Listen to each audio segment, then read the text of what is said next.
Romain Rolland, que l'éditeur appelait Journal de Vézelay, porte sur la période qui va de 1938 à 1944. Une période essentielle de l'histoire de la France, puisque cela va des accords de Munich jusqu'à la fin de la Seconde Guerre mondiale, ou à peu près, en tout cas pour la France, la libération du territoire, et en l'occurrence, c'est aussi la mort de Romain Rolland. C'est un journal au sens propre du terme, qui ressemble un petit peu à celui qu'il a écrit pour la Première Guerre mondiale. Il fait la chronique des rencontres qu'il a, des réflexions qu'il peut nourrir, mais également de ce qui est en train de se passer autour de lui.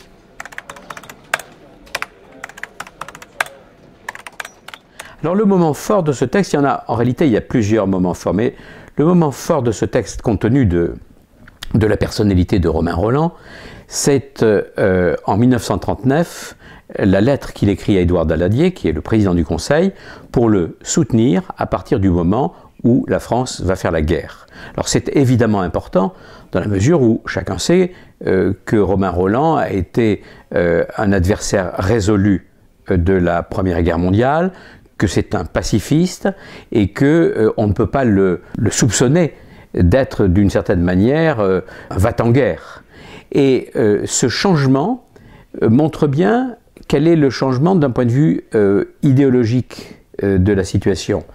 Jusqu'alors, la Première Guerre mondiale et un certain nombre des guerres qui ont suivi sont des guerres dont on sait aujourd'hui qu'elles n'ont pas été très utiles. À quoi a servi la guerre de 1914-1918, alors que là, face à Hitler, ça devient une guerre juste. Et donc c'est là le grand moment.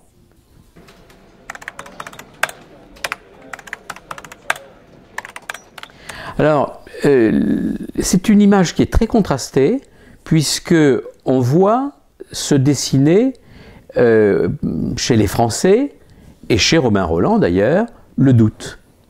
Le pacte germano-soviétique, qui suit Munich, et ce qu'on a appelé le lâche soulagement, le pacte germano-soviétique va brouiller les cartes politiques, puisque les communistes vont se retrouver pour certains dans une situation particulièrement inconfortable, enfin pas pour certains, pour tous, et ils vont avoir à choisir entre soit être loyaux à la République, soit être loyaux au parti, c'est-à-dire à Moscou. Et grosso modo, je donne cet exemple-là parce que c'est probablement celui qui est le plus frappant. Dans toute la période qui va de 1938 à 1944, on voit bien comment la société française, face aux défis du monde de l'époque, est tout le temps dans le doute, dans la contradiction et souvent dans l'ambiguïté.